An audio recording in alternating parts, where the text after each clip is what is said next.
Bismillahirrahmanirrahim. Dear students, lecture number 6, chapter testing of hypothesis. Topic जो हम आज discuss करेंगे, एग्जाम्पल ऑफ हाइपोथेसिस टेस्टिंग और difference between two population means. और इसमें हम जो यूज करेंगे वो हमारा है सेट टेस्ट। जी स्टूडेंट्स, ये लास्ट लेक्चर में हमने टेस्टिंग ऑफ हाइपोथेसिस और difference between two population mean जो था इसको हमने डिस्कस किया था। और इसमें दो तरह के टेस्ट आपने जेड टेस्ट और टी टेस्ट जो थे वो आपने यहाँ पे अप्लाई किए। आज हम इसकी न्यूमेरिकल एग्जांपल्स की तरफ चलते हैं और फर्स्ट जो इसका लेक्चर होगा उसमें हम जेड टेस्ट जो है उसको हम अप्लाई करें। अब जेड टेस्ट के अंदर सबसे पहले क्रिटिकल वैल्यू जो आपकी वाइडली यहाँ पे यूज होगी वो आपके पास Z0.10 1.28, Z0.05 1.645, Z0.025 1.96 और Z0.01 2.33, Z0.005 2.57। ये वही जो लास्ट लेक्चर में भी मैंने सिंगल पॉपुलेशन मीन में भी जब हमने उसकी एग्जांपल्स की थी तो यही वैल्यूज मैंने वहां पर भी ड्रॉ की थी, क्योंकि यही वैल्यूज आपकी यूज होनी है किसके अंदर, क्रिटिकल रीजन के। अब चलते हैं इसकी न्यूमेरिकल एग्जांपल्स की तरफ कि जो हमने लास्ट लेक्चर के अंदर टेस्टिंग ऑफ हाइपोथेसिस प्रोसीजर को डिस्कस किया और difference between two population means. इसमें हम जेड टेस्ट सबसे पहले अप्लाई करते हैं। क्वेश्चन वो कहता है to compare the two types of baby formula, two samples of babies of the same age were taken at random with size 35 and 56। वो कहता है कि दो बेबीज जो टाइप्स के बेबी फॉर्मूलाज हैं उनकी फीड के, और हमने दो सैंपल्स लिए हैं बेबीज के और उनकी एज जो है वो क्या है, सेम। और जो साइज लिए हमने एक 35 है और दूसरा 56 है। दो ग्रुप्स हमने लिए हैं बेबीज के, एक ग्रुप में 35 बेबीज हैं और दूसरे ग्रुप में 56 जो हैं वो बेबीज। वो कहता है the first sample of babies were feed with type A of baby formula for 4 months।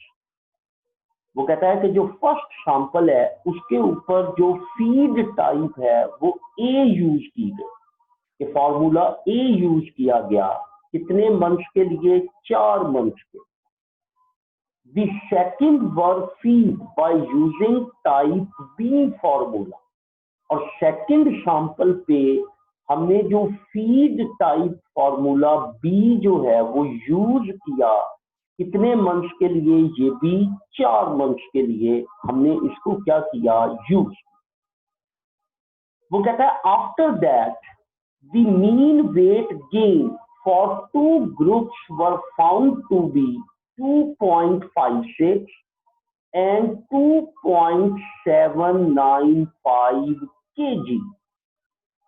वो कहता है कि 4 माह जब हमने ये दोनों फॉर्मूले अप्लाई किए फर्स्ट सैंपल के ऊपर और सेकंड सैंपल के ऊपर, वो कहता है कि फिर हमने इन दोनों सैंपल से हमने मीन कैलकुलेट किया, सैंपल मीन कैलकुलेट किया, और वो सैंपल मीन जो था, जो मीन वेट गेन किया उन बेबीज ने, तो फर्स्ट सैंपल या फर्स्ट टाइप के फॉर्मूले से उन्होंने 2.56 गेन किया और सेकंड ग्रुप ने 2.795 kg वेट जो है वो क्या किया, गेन।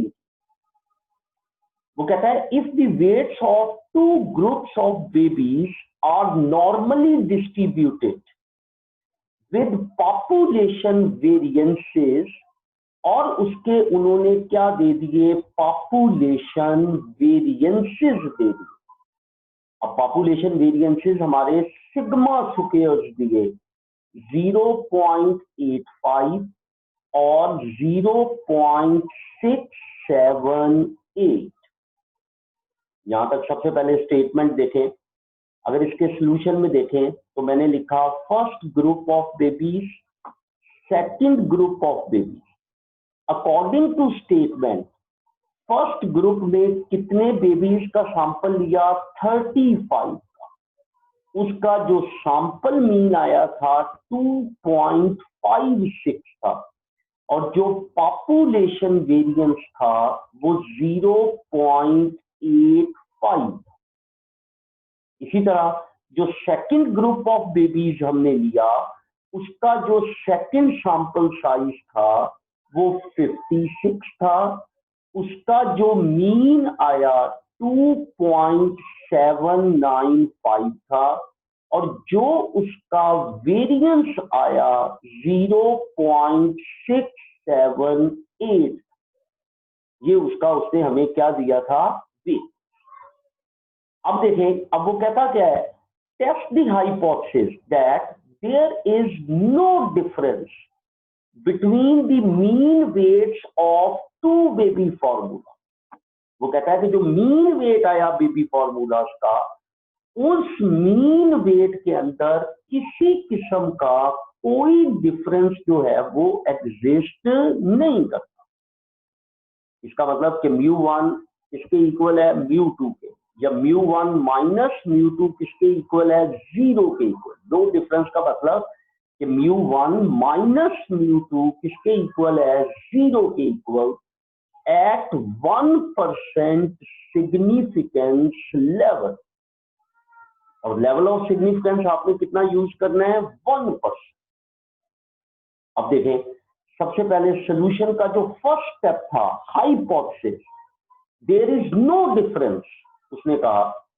अब नो डिफरेंस का मतलब क्या हुआ कि एच नॉट कि μ1 माइनस μ2 इक्वल 0, कि μ1 माइनस μ2, कि अगर हम इन दोनों मीन्स का डिफरेंस लें तो ये किसके इक्वल होना चाहिए, 0 के इक्वल होना चाहिए। इसका मतलब इन दोनों में किसी किस्म का कोई डिफरेंस जो है वो एग्जिस्ट नहीं करता।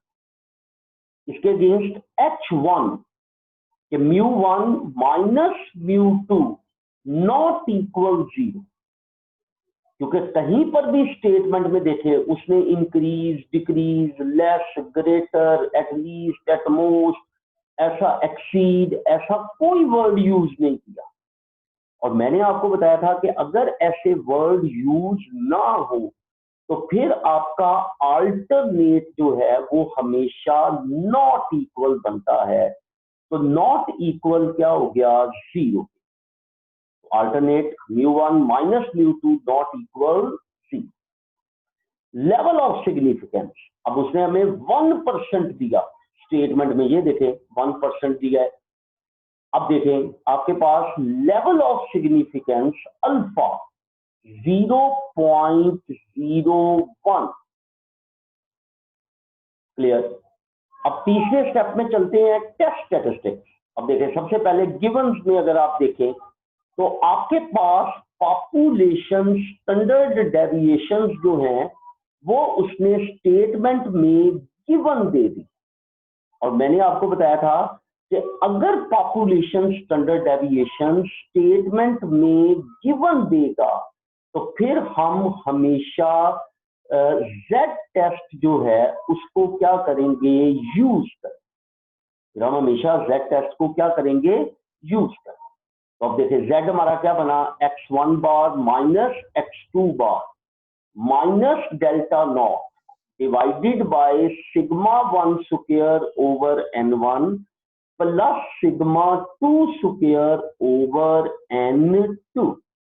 और मैंने आपको बताया था कि डेल्टा नॉट मोस्टली 0 के इक्वल है, तो अगर आप, क्योंकि डेल्टा नॉट 0 है, अगर आप यहाँ पे डेल्टा नॉट ना भी लिखें, आप ऐसे भी लिख सकते हैं कि x1 bar minus x2 bar divided by sigma 1 square over n1 plus sigma 2 square over n2 under root. अब देखें, अब ये हमारा टेस्ट स्टैटिस्टिक्स क्या हो गया बेटे, डिफाइन हो, क्योंकि सिग्मास हमारे पास नोन थे। अब चलते हैं चौथे स्टेप, कैलकुलेशन। अब हमने इस z की वैल्यू को कैलकुलेट करना। अब ये देखिए, ये आपके पास टेबल दिया हुआ है, n1 भी है, n2 भी है, x1 बार भी है, x2 बार भी है, सिग्मा 1 स्क्वायर भी है, सिग्मा 2 स्क्वायर। अब ये सारी वैल्यूज आप इस फॉर्मूले में पुट करें, तो x1 बार 2.56 है, x2 बार 2.795 है, सिग्मा 1 स्क्वायर 0.85 है, n1 35 था, सिग्मा 2 स्क्वायर 0.678 और n2 56। अब इसको आप सॉल्व कर लें, 2.56 माइनस 2.795, तो ये माइनस 0.235 आ, इनको माइनस करने से, क्योंकि माइनस 0 है तो 0 माइनस करेंगे वही आंसर आएगा। अब इसको सॉल्व करें, पहले 0.85 divided by 35 plus 0.768 divided by 56 equal कर लें, जो आंसर आया उसका अंडर रूट ले लें, तो ये 0.191 आ जाए। अब देखिए, माइनस 0.235 डिवाइडेड बाय 0.191, इसको डिवाइड किया तो माइनस 1.232 आउट, और ये आपके z की कैलकुलेटेड वैल्यू। अब देखें, अब पांचवें स्टेप में चलते हैं, क्रिटिकल विजन में। अब सबसे पहले h1 देखें, नॉट इक्वल, तो नॉट इक्वल का मतलब टू टेल टेस्ट, अल्फा 0.01। अब देखिए, क्रिटिकल विजन सबसे पहले नॉट इक्वल है, तो two tail, z modulus greater equal z alpha by 2। अब सबसे पहले अल्फा बाई 2 कर दें, तो 0.01 डिवाइडेड बाई 2 0.005 आ गया, तो z modulus greater equal z 0.005, तो 0.005 की वैल्यू 2.58 आ गई। अब मॉडुलस का मतलब नेगेटिव भी है, मॉडुलस का मतलब पॉजिटिव भी है। तो ये देखें, एक मैंने फिगर पे ये नेगेटिव वैल्यू ड्रॉ कर ली, ये पॉजिटिव, और सेंटर आपका 0 है। अब ये शेडेड क्रिटिकल है, ये व्हाइट वाला आपका एक्सेप्टेंस रीजन। अब देखिए रिजल्ट, अब कैलकुलेटेड वैल्यू क्या थी, -1.23। अब देखिए -1.23 यहां पे एग्जिस्ट करेगी, ये देखें -1.23। अब ये किसमें फॉल कर रही है, एक्सेप्टेंस रीजन। तो देखिए, since our calculated value of z -1.232 does not falls in critical region, so we accept H0। इसका मतलब कि हमारी कैलकुलेटेड वैल्यू जो है वो क्रिटिकल रीजन में फॉल नहीं कर रही, लिहाजा हम H0 को क्या करेंगे, एक्सेप्ट करें। H0 को क्या करेंगे, एक्सेप्ट करें। देखिए नेक्स्ट क्वेश्चन है, वो कहता है कि with in the school students were divided into two groups.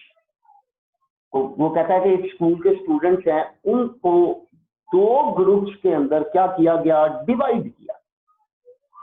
First group was teach by mister Ahmad and second group was teach by mister Kashif. तो पहले ग्रुप को मिस्टर अहमद पढ़ा रहा है, दूसरे ग्रुप को मिस्टर काशिफ पढ़ा रहा है। The number of students in first and second groups were 30 and 25 respectively। पहले ग्रुप के स्टूडेंट 30 हैं, दूसरे ग्रुप के में कितने नंबर ऑफ स्टूडेंट्स हैं, 25। अब ग्रुप की बात कर रहा है, सैंपल की बात कर रहा है, तो ये सैंपल है, एन हमारा 30 हो गया, N2 हमारा 25 है। वो कहता है after the end of the year, एक साल जब खत्म हो गया, each group took the same test, हर ग्रुप को एक ही टेस्ट दिया गया। Mister Ahmad students average test score is 78 with standard deviation 10। तो वो कहता है कि मिस्टर अहमद के जो स्टूडेंट्स थे उनका एवरेज स्कोर जो है वो 78 है, और जो स्टैंडर्ड डेविएशन है वो कितनी है, 10 है। And mister Kashaf students average test score is 85, और जो मिस्टर काशफ है उसके जो स्टूडेंट्स थे उनका जो एवरेज स्कोर है वो 85 है, विद स्टैंडर्ड डेविएशन 15, और स्टैंडर्ड डेविएशन कितनी है, 15 है। अभी मैं यहां तक स्टेटमेंट पढ़ रहा हूं।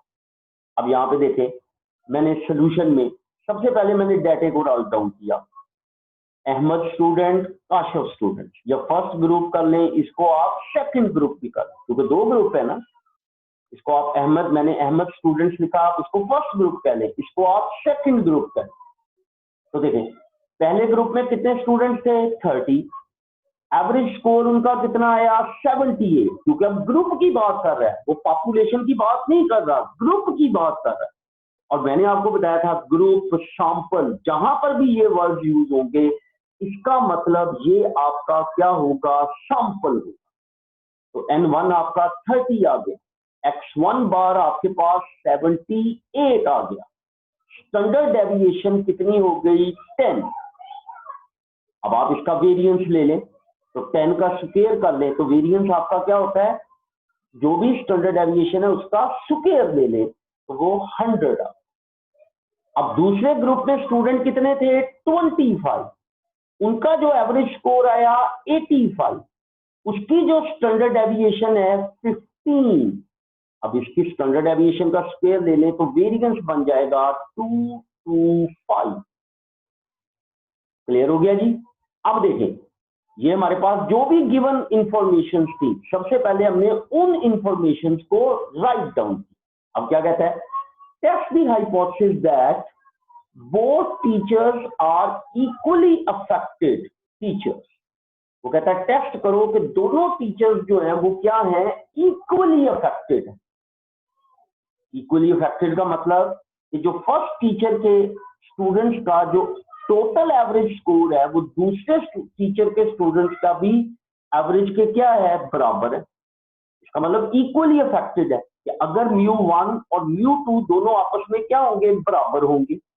या आप ऐसे भी कह सकते हैं कि अगर दोनों के मीन स्कोर्स में कोई डिफरेंस नहीं होगा, दोनों के मीन्स क्या हो जाएंगे, बराबर होंगे, उनका डिफरेंस जो है वो 0 होगा, तो दोनों टीचर्स जो है वो क्या होंगे, इक्वली अफेक्टेड हो, अफेक्टिव हो। अब देखें, अब सबसे पहले हाइपोथेसिस में चलते हैं, तो इसका मतलब कि μ1 minus μ2 is equal to 0, there is no difference between the mean score of two groups. अब देखें, कहीं पर भी उसने इंक्रीज, ग्रेटर, लेस, डिक्रीज का वर्ड यूज नहीं किया, तो मैंने आपको बताया था फिर साइन क्या यूज होगा, नॉट इक्वल। तो H1 μ1 माइनस μ2 नॉट इक्वल 0। अब देखें, अब लेवल ऑफ सिग्निफिकेंस कितना दिया, 10%। तो देखें, level of significance alpha 0.10, percentage खत्म कर दें, तो 10 डिवाइडेड बाय 100 किया तो आपके पास 0.10 आ। अब देखें टेस्ट स्टैटिस्टिक्स, अब सबसे पहले देखें एस दिए हुए, अब एन देखें, ये 30 है, ये 25 है। अब ये 30 मैंने आपको बताया था जब भी n 30 या 30 से बड़ा हो, अब ये 30 हो गया, एक 30 हो गया, अगर एक भी n 30 से बड़ा या बराबर होगा तो आप z टेस्ट अप्लाई करो। अब ये देखिए, अब ये वाला n जो है वो 30 के बराबर है, इसलिए हम किस में जाएंगे, z में जाएंगे।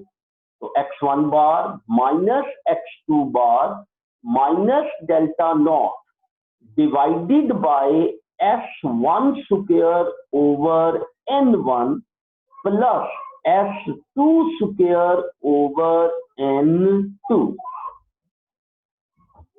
अब देखें, अब हम चलते हैं चौथा स्टेप कैलकुलेशन में। फार्मूला पुट करते हैं, फार्मूले में ये वैल्यूज आपके पास पड़ी है टेबल में। तो देखें, x1 बार की वैल्यू 78, x2 की बार की वैल्यू 85, डेल्टा की वैल्यू 0 है, s1 स्क्वायर 100 है, divided by n1 30, s2 square 225 है और n2 25। तो 78 माइनस 85 माइनस 7 आ गया, 100 divided by 30 plus 225 divided by 25 equal करें, जो आंसर आए उसका अंडर रूट लें तो 3.51। तो -7 डिवाइडेड बाय 3.51 तो -1.994। ये आपका की कैलकुलेटेड वैल्यू आ गई इसकी Z। ठीक है, अब देखें, अब क्रिटिकल रीजन में जाना है। अल्फा 0.10 है, H1 नॉट इक्वल है तो 2 टेल टेस्ट। तो देखें, Z modulus greater equal Z alpha by 2। तो सबसे पहले अल्फा बाई 2 किया, 0.05 आ गया। तो Z modulus greater equal Z 0.05 और 0.05 पे वैल्यू क्या होती थी 1.645। फिर इसको फिगर पे ड्रॉ किया, नेगेटिव, क्योंकि मॉडुलस है। मॉडुलस का मतलब ये नेगेटिव भी है वैल्यू है और ये पॉजिटिव वैल्यू। तो negative positive, critical reason, critical reason, और ये सारे का सारा व्हाइट वाला हिस्सा एक्सेप्टेंस रीजन। अब देखें कैलकुलेटेड वैल्यू -1.994। तो -1.994 यहाँ पे फॉल करके अब किस में फॉल कर रही है, क्रिटिकल रीजन में। ये देखें क्रिटिकल रीजन में फॉल कर रही है। तो रिजल्ट क्या होगा, since our calculated value of Z -1.991 falls in critical region, so we reject H0। तो ये क्रिटिकल रीजन में फॉल कर रही है, लिहाजा हम H0 को क्या करेंगे, रिजेक्ट। देखिए एक और क्वेश्चन चलते हैं। वो कहता है the AGS company has developed a new battery. वो कहता है कि ये जो AGS कंपनी ये जो बैटरीज बनाती हैं, नाम आपने सुना हुआ है AGS। वो कहता है कि उसने एक नई बैटरी जो है वो क्या की है, डेवलप की। देखिए, the engineer in charge say that the new battery will operate continuously for at least 7 minutes longer than old battery।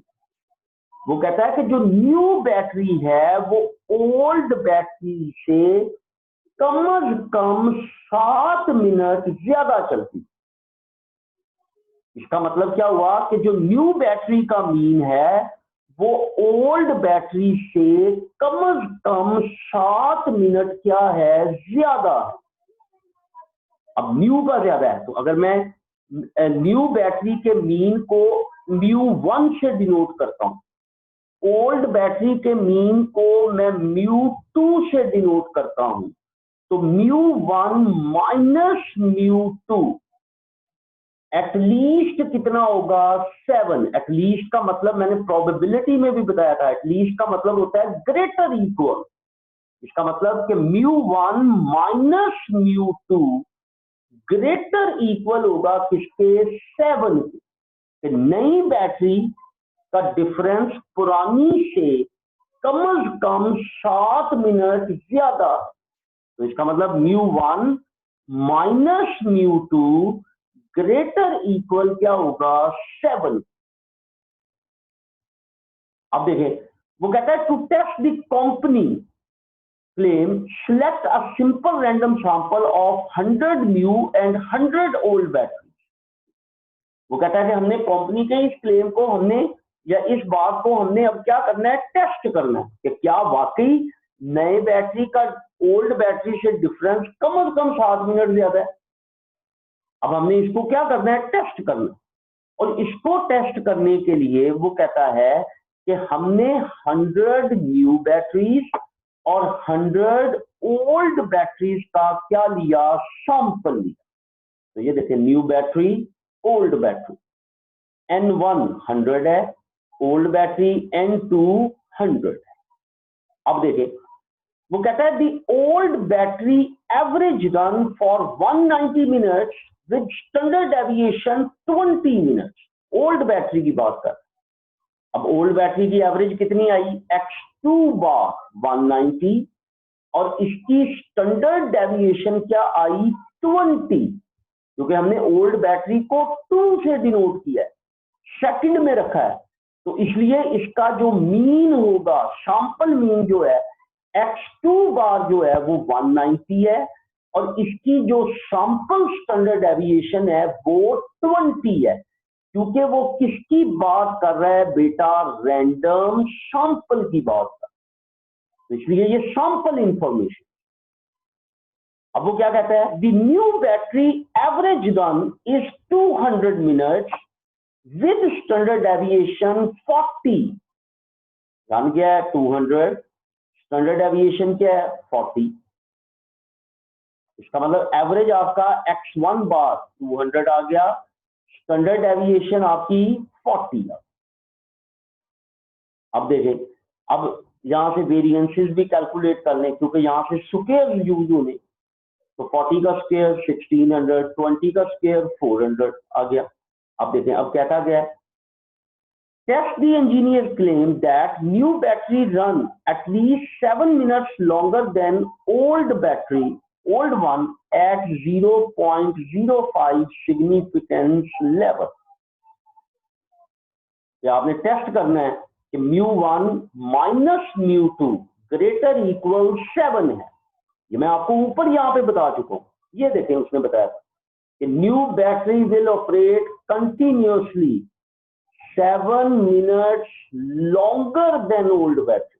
इसका मतलब कि म्यू को हमने 1 से डिनोट किया, μ1 माइनस μ2, एटलीस्ट का मतलब क्या होता है, ग्रेटर इक्वल 7। तो यही आपका नल हाइपोथेसिस बन गया कि μ1 माइनस μ2 ग्रेटर इक्वल 7, और H1 क्या बना, μ1 माइनस μ2 इज लेस देन 7, क्योंकि मैंने आपको बताया था कि अगर यहां पर साइन H0 का ग्रेटर इक्वल होगा तो H1 का साइन हमेशा क्या होगा, लेस होगा। H1 का साइन हमेशा क्या होगा, लेस। अब देखें, लेवल ऑफ सिग्निफिकेंस अल्फा, उसने हमें गिवन दिया 5%, 0.05। टेस्ट स्टैटिस्टिक्स, अब देखें, एस दिए हुए हैं, एन हमारे दोनों 30 से बड़े हैं, तो जब भी एन 30 से बड़े होंगे हम जेड टेस्ट क्या कर देंगे, अप्लाई कर। अब देखें, कैलकुलेशंस में आते हैं, तो Z x1 bar minus x2 bar minus delta not s1 square over n1 plus s2 square over n2। Put करें 200 माइनस 190 माइनस, अब देखें डेल्टा नॉट की वैल्यू अब यहाँ पे क्या है, 7, क्योंकि मैंने आपको बताया था मोस्टली 0 होती है, लेकिन अगर ये वैल्यू आ जाए तो वो आपने पुट करनी। अब ये डेल्टा नॉट की वैल्यू 7 आई है, 0 नहीं है, लिहाजा हम डेल्टा नॉट की जगह मैंने 7 पुट कर।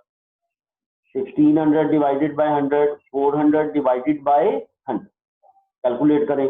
200 माइनस 190 10 माइनस 7 3 आ। 1600 डिवाइडेड बाय 100 16, 400 डिवाइडेड बाय 100 4, तो 20 अंडर रूट लिया तो 4.47 आ। 3 डिवाइडेड बाय 4.47 तो 0.7671। अब चलते हैं क्रिटिकल रीजन में। सबसे पहले H1 देखें, किस फॉर्म में है, लेस की फॉर्म में, 1 टेक। अल्फा 0.05, तो लेफ्ट टेल है, तो z less minus z alpha, z less minus z 0.05, तो z लेस माइनस 1.645।